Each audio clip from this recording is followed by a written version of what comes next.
The golf instruction industry generates billions of dollars a year, and most of it is teaching you methods that the greatest players who ever lived would barely recognize. The legends who dominated this game, Hogan, Sneed, Jones, Trevino, Nicklaus, they built their games on principles that have quietly disappeared from modern coaching. Not because those principles stopped working, because they're harder to sell than a new gadget or a three-step online course.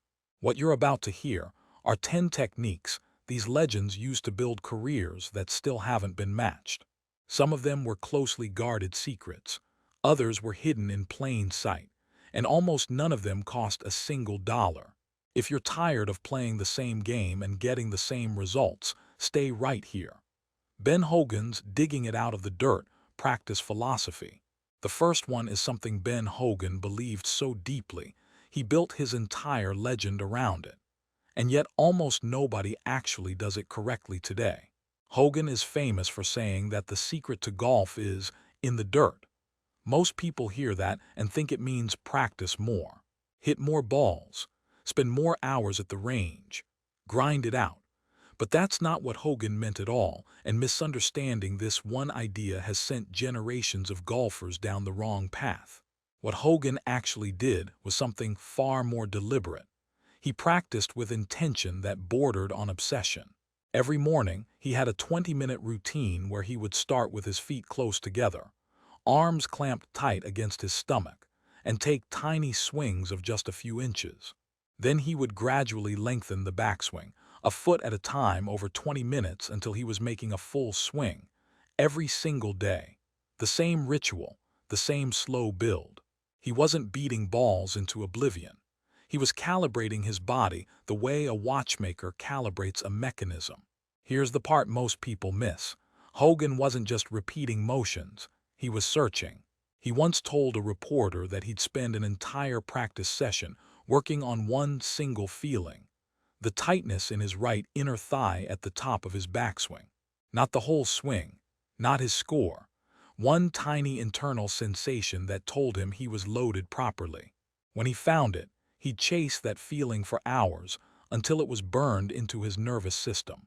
The modern golfer shows up at the range, dumps a bucket, and swings full speed at a distant flag for an hour. They're practicing, sure, but they're practicing without a question.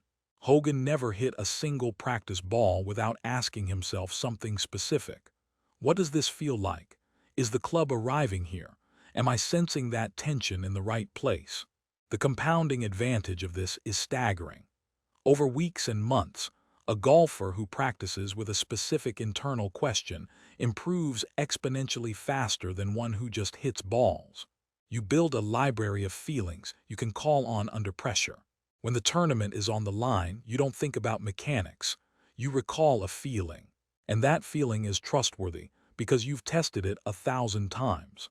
Think about what this means in practical terms. Two golfers both hit 200 balls this week.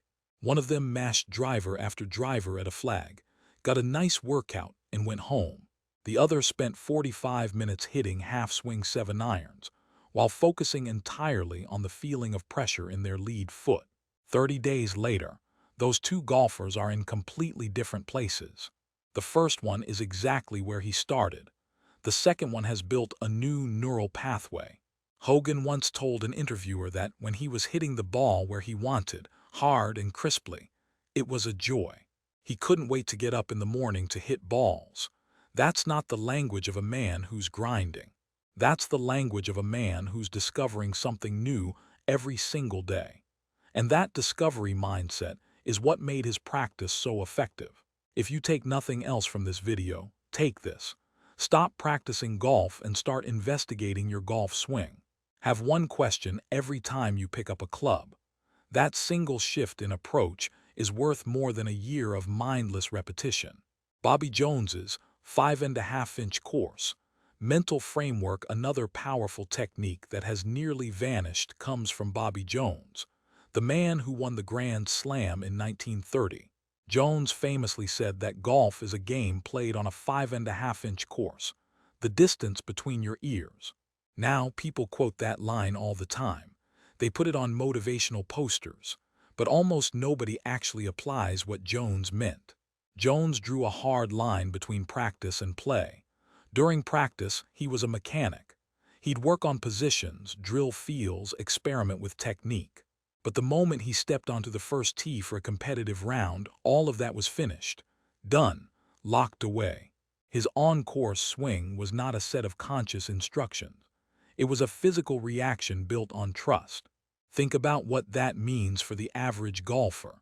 Most people carry their practice thoughts directly onto the course. They're standing over a shot thinking about elbow position, hip rotation, wrist angle. Jones believed that was poison. Your conscious mind is too slow to run a golf swing in real time. By the time you think, rotate your hips, the moment has already passed. You've injected tension and hesitation into a motion that needs to be fluid and free. What Jones did instead was use a pre-shot routine designed to do three things: release tension from his body, aim at a specific target, and mentally connect with that target. That's it, no swing thoughts, no mechanical checkpoints. Just see the target, feel relaxed, and let the body do what it already knows how to do. He described it beautifully. He said you should approach the ball with continuous movement, never letting the muscles set or tighten. Ground the club, look toward the hole, let the left foot swing into position. The whole thing was a flowing sequence that carried him from standing still into a full swing without ever pausing to think. This is a lost technique because modern instruction has become so technical, so obsessed with video analysis and swing data, that players have forgotten the most powerful computer in the equation is the one they were born with. Your subconscious mind, when properly trained, can execute a golf swing far better than your conscious mind can direct one. The long-term benefit here is resilience. Golfers who learn to trust their training and play from instinct don't collapse under pressure. They actually get better when it matters because pressure sharpens instinct. It destroys conscious thought. Sam Sneed's live bird grip pressure. One of the most overlooked techniques in the history of golf comes from Sam Sneed, and it involves something so simple that most golfers dismiss it entirely. Someone once asked Sneed to show the calluses on his hands. He held up his palms and said, "I don't have any calluses."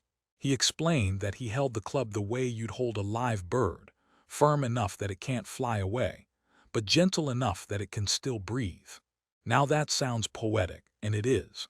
But underneath that folksy image is a profound technical truth that modern golfers routinely violate.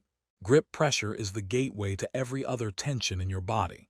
When you squeeze the club, your forearms tighten. When your forearms tighten, your shoulders follow. When your shoulders tighten, you lose speed, you lose feel, and you lose the ability to release the club properly through impact. One mistake at the hands cascades into a full-body problem. Sneed understood this intuitively. He had what Gary Player called the greatest golf swing of any human being that ever lived. Jack Nicklaus called it the most fluid motion in the game of golf. And a huge part of that fluidity came from the fact that Sneed never strangled the club. His hands were alive and responsive. They could feel the weight of the clubhead throughout the entire swing, which gave him extraordinary control over timing and tempo. Here's what most golfers do instead. They grip tighter when they're nervous, tighter when they want more distance, tighter when the shot is important. Every instinct tells them to hold on harder.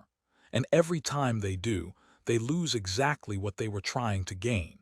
The fix is almost embarrassingly simple. Before every shot, consciously soften your hands. Feel the weight of the clubhead. If you can't feel it dangling at the end of the shaft, you're gripping too hard.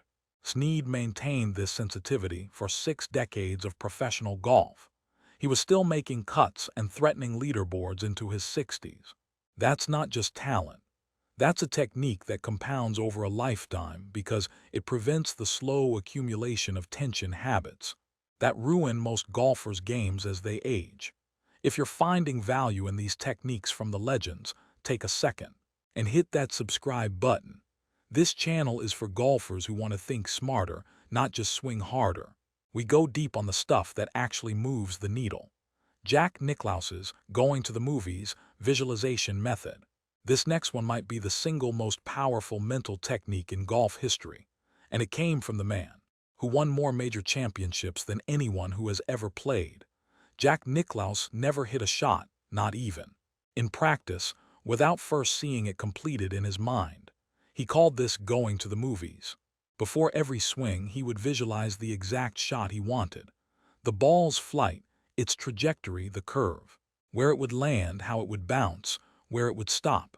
He saw the complete picture in vivid detail. Before the club ever moved, he described his process in detail.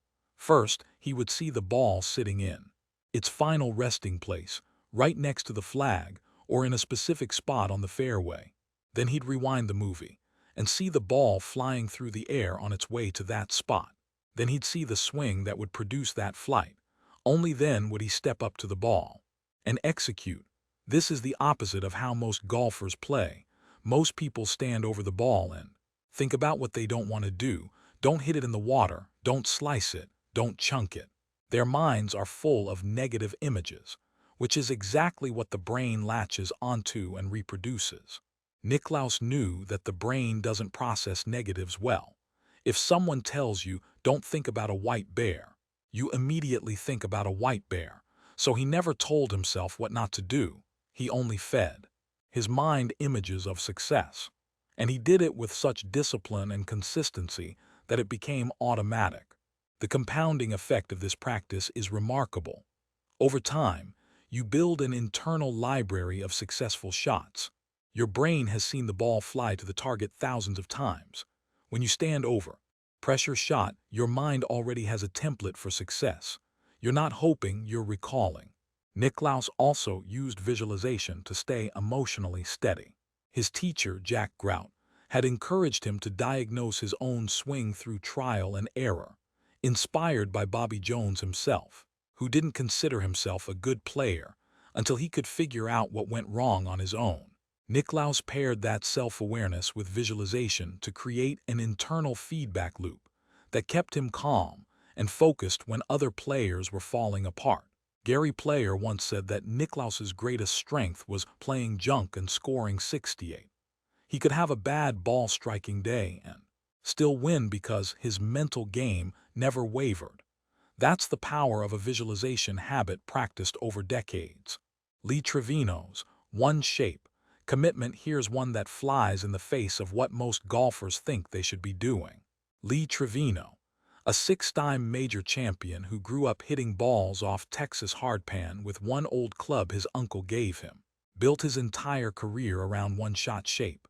Trevino played a fade, almost always, on virtually every full shot. The ball started slightly left and moved gently to the right. That was his stock shot, his go-to, his bread and butter.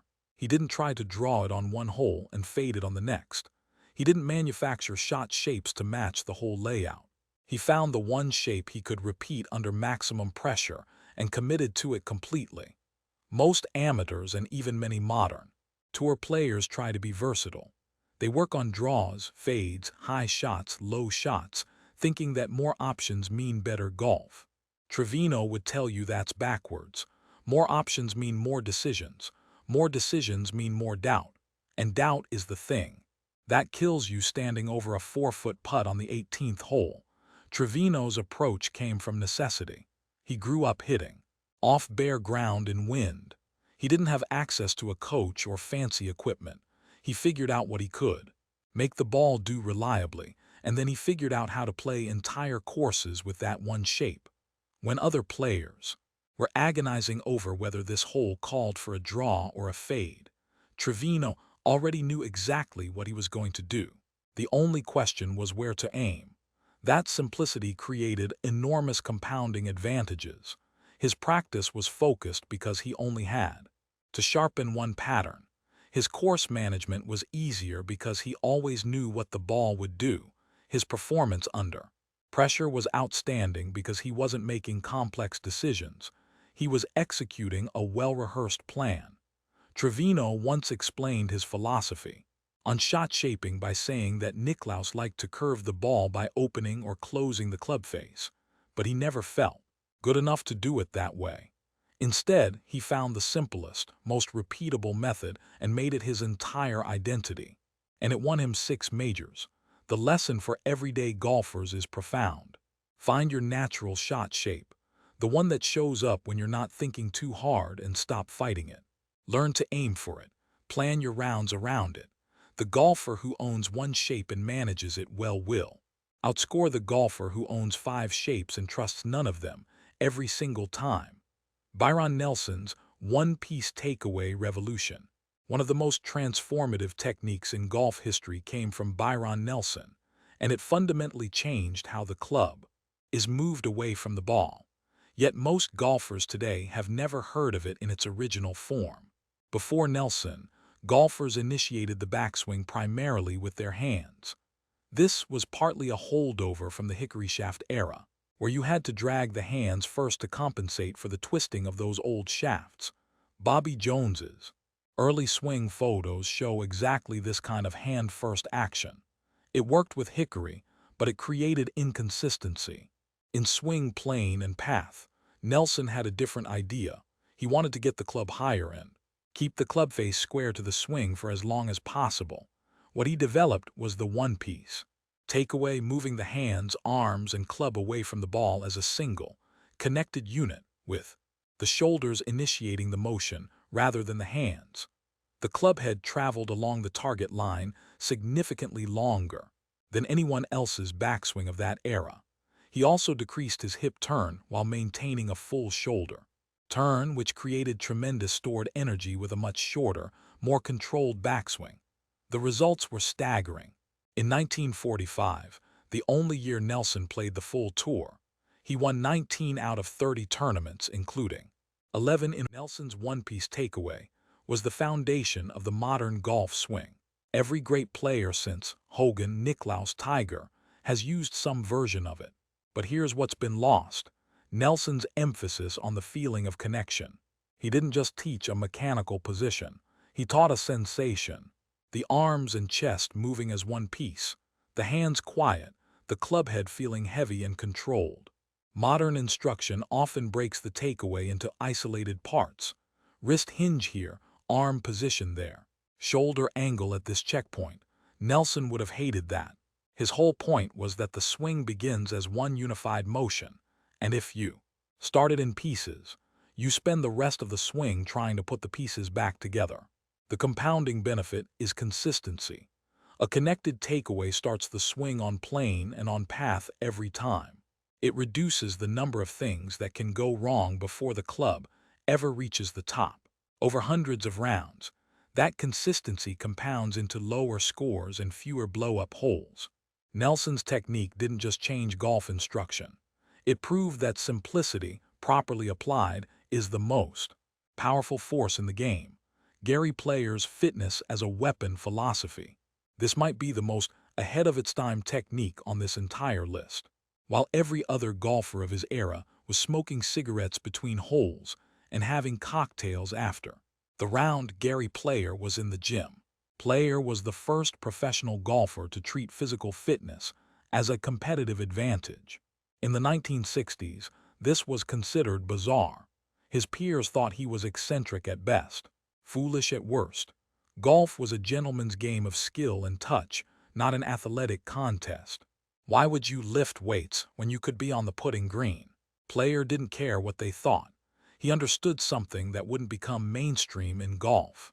For another 40 years, the body is the engine, and a stronger, more flexible engine produces better results over a longer career. He was relentless about it. Push-ups, sit-ups, running, stretching, weight training, all at a time when the idea of a golfer working out was laughable. He ate carefully. He slept deliberately. He treated his body like an instrument that needed to be maintained and optimized, not just used until it broke down. The results speak for themselves. Player won 9 major championships across 3 decades. He won his last major at age 42, when most golfers of that era were declining sharply. He was competitive on the senior tour well into his 60s and 70s. He once said he did over 1,000 sit-ups a day and could bench press significantly more than his body weight. But here's the technique that's actually been lost. It's not just the idea of working out. Tiger Woods brought that back in the late 90s. What's been lost is players' specific approach. Fitness designed for golf longevity rather than raw power. Player didn't train to hit the ball further. He trained to maintain his swing speed, flexibility, and energy over 36 holes, over 4-day tournaments, over 50-year careers. His workouts were built around functional strength, rotational mobility, and endurance. Modern golf fitness has become obsessed with speed, swing speed, ball speed, everything measured in miles per hour. Player would tell you that speed without durability is a career cut short. The golfer who can maintain 85% of their peak performance at age 60 has far more total golf in them than the one who peaks at 30 and falls apart at 40. The payoff here is measured in decades, not weeks. If you're watching this and you're under 40, starting a golf-specific fitness routine now is the single highest return investment you can make in your game. Not new clubs, not lessons. Your body. Steve Ballesteros' creative recovery artistry. Drop a quick comment below telling me which of these techniques has hit you the hardest so far. I read every comment, and the conversations in this community are genuinely some of the best on YouTube. Now, Steve Ballesteros. This is the one that might change how you think about trouble shots forever. Steve grew up in Pedrena, Spain, sneaking onto the local course as a kid with a single 3-iron that his brother had given him. One club, that was it. He'd play entire rounds with that 3-iron. Full shots, chips, pitches, bunker shots, even putts. He had to invent shots constantly, because he only had one tool for every situation. That forced creativity became his superpower. By the time Steve reached the professional tour, he had a short game repertoire that made other players stare in disbelief. He could get up and down from places that looked impossible. Car parks, deep rough, behind trees, under bushes. He didn't just escape trouble. He turned trouble into opportunity, often creating birdie chances from positions where other players would be happy with bogey. The technique that's been lost here isn't a specific shot. It's the mindset and the training method. Steve developed his imagination by working with severe constraints. One club, bad lies, impossible angles. That constraint forced his brain to create solutions that a golfer with 14 clubs and perfect lies would never discover. Trevino learned from Steve directly. For soft bunker shots to short-sided pins, Trevino adopted what he called the Steve method, splaying the feet outward at 45 degrees, pushing the knees toward the toes, creating a stable base that allows you to hit a delicate shot without any body movement. The hands stay firm, the face stays open, and the ball floats out softly. It's a shot born from creativity, not from a textbook. Most golfers practice their best shots from their best lies. Steve would have told you to do the opposite. Practice your worst shots from your worst lies. Hit chips with a 5-iron. Hit bunker shots with a 7-iron. Play a hole with only 2 clubs. Force yourself to invent. And over time, you'll develop a short-game imagination that no amount of conventional practice can produce. The long-term payoff is that you stop fearing trouble. When you know you can get up and down from anywhere, the entire course opens up. You can be more aggressive with your targets because the penalty for missing is no longer devastating. That mental freedom feeds back into your full swing, making it looser and more confident. Creativity compounds in ways that mechanics alone never can. Ben Hogan's flat left wrist at impact obsession. This is one of the most important technical details in the history of ball striking, and while it's been talked about in various forms, the original depth of Hogan's commitment to it has been largely lost. Hogan became arguably the greatest ball striker who ever lived, and at the center of his method was an unwavering focus on the position of the left wrist at impact. He wanted it flat, not bowed, not cupped, but perfectly flat, forming a straight line from the left forearm through the back of the hand and into the club. Why does this matter so much? Because the position of the lead wrist at impact is the single biggest determinant of where the club face is pointing when it meets the ball. A cupped wrist opens the face. An overly bowed wrist closes it. A flat wrist delivers the face square to the path. For Hogan, who had spent years battling a destructive hook, getting this position right was the difference between winning major championships and missing cuts. But here's the part that's been lost. Hogan didn't just teach the position, he taught the sensation. He described the feeling of the left wrist, staying firm through impact, of the right hand never overpowering the left, of the entire delivery being controlled by the lead side, of the body. He practiced this feeling relentlessly, often hitting hundreds of balls while focusing solely on what his left wrist was doing at the moment of contact. Modern instruction often talks about wrist position using video analysis and launch monitor data. Golfers see the position on screen but never develop the internal feeling of it. Hogan would say that's backwards. The feeling is the skill, the position is just the evidence. The compounding benefit of mastering this one feeling is enormous. When you know what a square club face feels like, truly feels like, in your hands and wrist at impact, you can diagnose problems instantly on the course without a camera or a coach. You become self-correcting. Nicklaus had this same ability, taught to him by Jack Grout, who believed that self-diagnosis through feel was the highest form of golf skill. A golfer who can feel their way to better shots will always outperform one who needs external feedback to know what went wrong. Bobby Locke's hook putt method, the last one on this list, might surprise you, because it comes from a name most modern golfers have never heard. But Bobby Locke was, by many accounts, the greatest putter who ever lived, and his technique has been almost completely abandoned by the modern game. Locke, a South African who dominated professional golf in the late 1940s and 1950s, putted every single ball with a gentle right-to-left draw. That's right, he hooked his putts, on purpose, every time, in an era when the standard teaching was to roll the ball straight. With a square face and a straight back, straight through stroke, Locke did the opposite. He set up with a closed stance, his feet aimed right of the target. He took the putter back slightly inside the line, and he released it through impact with a gentle rotation that imparted a tiny amount of hook spin on the ball. Why would anyone do this? Because Locke understood something about the physics of a rolling ball that most people still don't appreciate. A ball that has a small amount of topspin with a slight right-to-left rotation tends to hold its line better, especially on bumpy greens. It resists the micro-deflections that knock a perfectly straight putt offline. Locke's putts seemed to find the hole with an almost magnetic quality, and this was the reason. The technique has been lost because modern putting instruction has become dogmatic about the straight back, straight through stroke. Launch monitors and putting labs measure face angle and path with decimal point precision, and any deviation from zero is treated as a flaw. Locke would have laughed at that. He was the most prolific winner of his generation, and he hooked every putt he ever made.